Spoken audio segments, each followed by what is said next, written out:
perselingkuhan FS pengakuan nikah siri Inara Lusri dengan Ihsanul Fahmi Bang.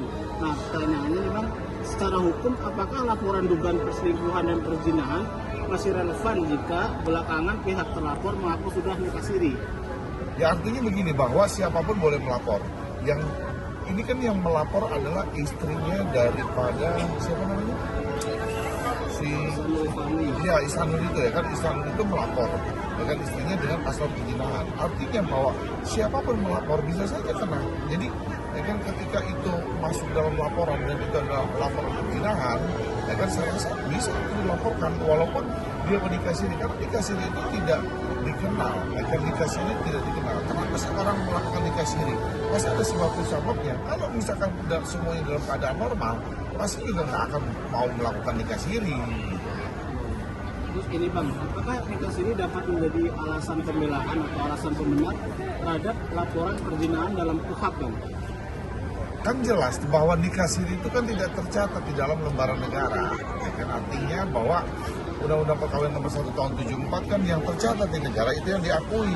Jadi nikah siri ya kan nggak bisa ya kan beralasan ya kan untuk mengelabui hukum bahwa dia telah melakukan nikah siri. Tapi nikah siri itu diperbolehkan dalam ajaran Islam, karena ajaran Islam itu kan artinya bahwa kita mengenal dengan poligami, kita boleh berpoligami. Untuk menghindari zina, maka dari itu ya kan boleh dilakukan nikah siri. Batasannya Bang, batasan legalitas nikah siri di mata hukum Indonesia, terutama terkait dampaknya pada laporan pidana seperti perzinahan. Ya dampaknya ya itu tadi, karena nikah siri itu kan tidak terdaftar, belum diakui secara hukum. Yang diakui secara hukum adalah nikah agama dan nikah sipil. Nah nikah agama seperti apa? Seperti yang tercatat di dalam KUA, sipil juga seperti yang tercatat dalam akte sipil. Selama itu tidak ada dan tidak diakui oleh negara, ya kita anggap itu berzina. Kalau si pelapor itu ada ikatan pernikahan dengan si terlapor itu sendiri. Ada lagi nih Bang, jika salah satu pihak nih, dalam hal ini nih Ihsanul ya Bang, dia itu masih berstatus suami orang Bang. Apakah nikah siri dengan Inara dianggap sah atau justru memperkuat unsur dugaan perzinahannya Bang? Pengertian sahnya ini dilihat dari mana dulu, gitu loh. Seperti yang tadi, nikah siri itu kan untuk menghindari adanya zina, gitu kan.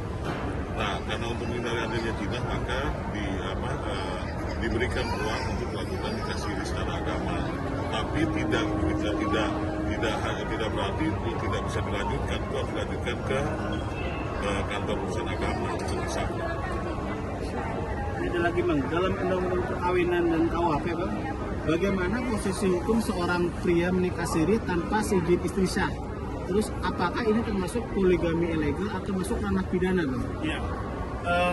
Kalau secara agama dulu ya, kalau secara agama nikah siri itu sah, baik tanpa izin atau seizin. Tapi secara negara dalam prakteknya harus izin pengadilan, tapi syarat berpoligami.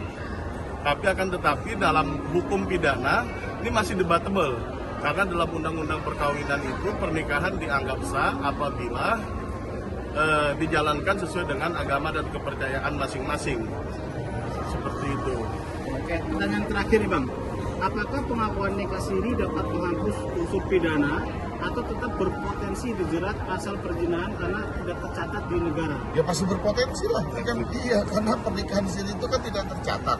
Jadi setiap istri yang bila mana atau setiap suami dia melihat terjadinya perselingkuhan itu, lalu kan mereka bisa menemukan bukti-bukti, kan lalu dikuatkan dengan saksi, kan masuk dalam pasal perzinahan. Jadi nikah siri itu tidak membantu kan dalam penerapan hukum pidana. Jadi sekali lagi, kan kalau bisa kan tidak nikah siri, kenapa mesti nikah siri? Oke?